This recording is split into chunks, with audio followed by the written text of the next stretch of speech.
बिस्मिल्लाहिर्रहमानिर्रहीम। Ladies and gentleman, अस्सलामु अलैकुम व रहमतुल्लाहि व बरकातुहू।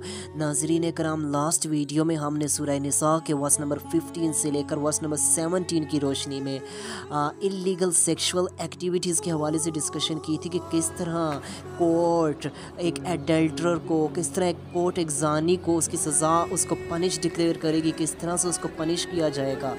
इस सारे प्रोसीजर पर डिस्कशन की थी और आज की इस वीडियो में हम इस टॉपिक पर डिस्कशन करने जा रहे हैं कि एक कोर्ट, एक अदालत किस तरह से एडल्ट्री के यानी कि इलीगल सेक्सुअल रिलेशनशिप्स के एविडेंस, किस तरह उसके सबूत को हासिल करेगी।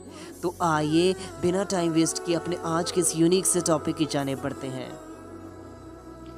लेडीज़ एंड जेंटलमैन, जैसा कि हम सब जानते हैं कि इस्लाम में एडल्ट्री, फोर्निकेशन यानी कि ज़िना की सज़ा जो है वो तो बहुत सख्त, बहुत स्ट्रिक्ट रखी गई है, लेकिन इसके साथ साथ जो एविडेंस हैं, जो शराइत हैं, वो भी तो काफ़ी स्ट्रिक्ट रखी गई है ना। तो यहाँ पर हम ज़िना के सबूत को यानी कि जो एडल्ट्री के एविडेंस हैं उनको 3 कैटेगरीज़ में डिवाइड कर लें तो गलत नहीं होगा।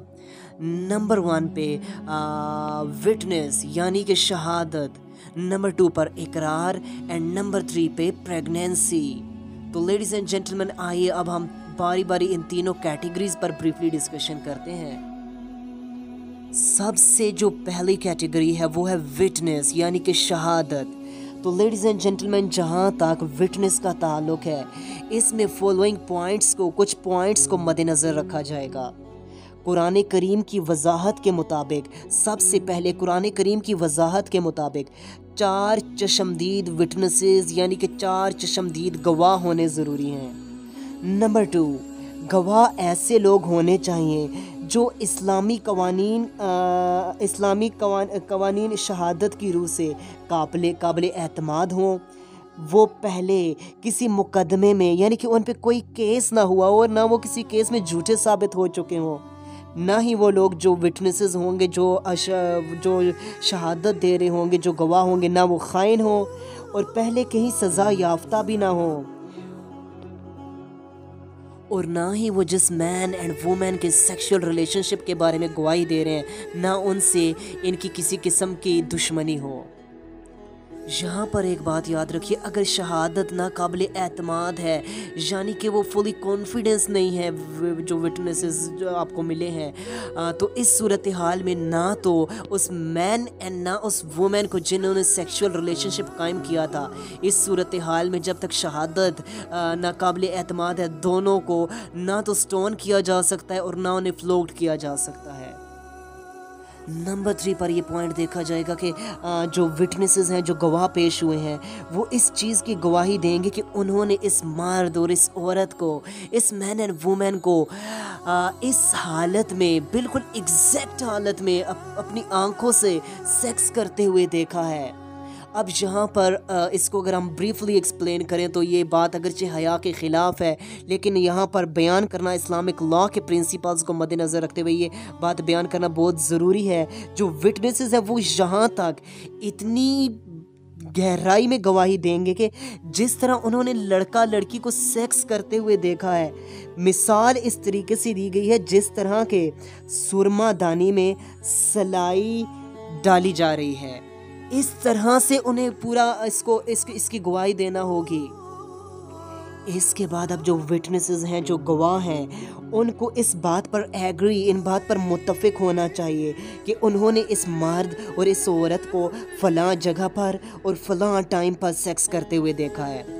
अगर विटनेसेस, अगर गवाह इस बात पर मुत्तफिक नहीं है, एक की राय ये है कि मैंने फ़लाँ टाइम पे देखा है, दूसरे की राय ये है कि मैंने फ़लाँ टाइम पर देखा है, एक की राय ये है कि मैंने इस जगह देखा है, दूसरे की राय ये है कि मैंने उस जगह देखा है, तो इस सूरत हाल में फिर ना स्टोन किया जा सकता है, ना फ्लोट किया जा सकता है, बल्कि गवाही काबिल कबूल ही नहीं होगी।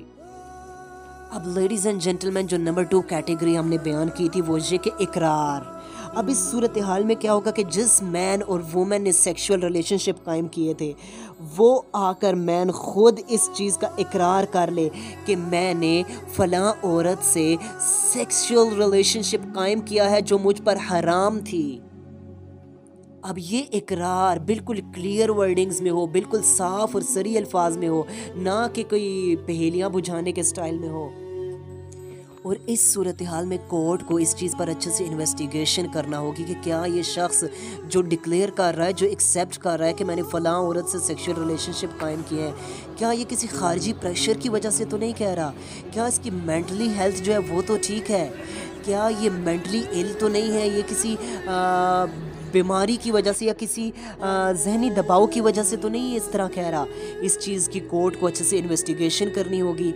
हाँ, अब जब सही से इन्वेस्टिगेशन हो जाए, जब पनिशमेंट इनकी जारी हो जाए, अब इनको हद लगाई जा रही हो, ड्यूरिंग पनिशमेंट अगर वो जिसने ये एक्सेप्ट कर लिया था कि मैंने ये रिलेशनशिप कायम किए हैं, अगर ड्यूरिंग पनिशमेंट भी वो फिर जाता है अपनी इस गवाही से, अपने इस इकरार से फिर जाता है, वो कह दे कि नहीं मैंने नहीं किया था, तो ड्यूरिंग पनिशमेंट भी उसका फिर जाना उसको इस पनिशमेंट से रोक देगा और वहाँ पनिशमेंट रोक दी जाएगी। अब ये शख्स जिसने इकरार किया था उसके लिए ज़रूरी होगा कि वो 4 बार इकरार करे, 4 बार उसको ये इस बात का इकरार करना होगा कि उसने फ़लाँ औरत से सेक्सुअल रिलेशनशिप कायम किया है। नंबर 3 पे लेडीज़ एंड जेंटलमैन जो हमने कैटेगरी डिस्कस की थी वो प्रेगनेंसी। जैसा कि आप जानते हैं कि हज़रत उमर फ़ारूक रज़ी अल्लाह अन्हु की राय ये है कि अनमैरिड वुमेन जो गैर शादीशुदा है उसकी प्रेगनेंसी भी उसकी जो प्रेगनेंसी है वो भी ज़िना का एक एविडेंस है, वो भी एक सबूत है। और इसी राय को मालिकी सेक्ट के फ़ुक़हा ने, मालिकी मसलक के फ़ुक़हा ने का इख्तियार किया है। मगर जो जमहूर फ़ुक़हा का मसलक है वो ये कहते हैं कि प्रेगनेंसी इतनी एथेंटिक एविडेंस नहीं है कि इसकी बिना पर किसी को स्टोन कर दिया जाए या किसी को फ्लोट कर दिया जाए। तो लेडीज़ एंड जेंटलमैन ये था सबूत का तरीका, ये था एविडेंस का तरीका, जिस तरह एक विटनेस अदालत में गवाही देगा और किस तरह अदालत उसको इन्वेस्टिगेट करेगी। तो आज के इस टॉपिक को यहीं पर ख़त्म करते हैं। नेक्स्ट वीडियो में एक और दिलचस्प टॉपिक लेकर हाजिर होंगे। तब तक के लिए अल्लाह हाफिज़।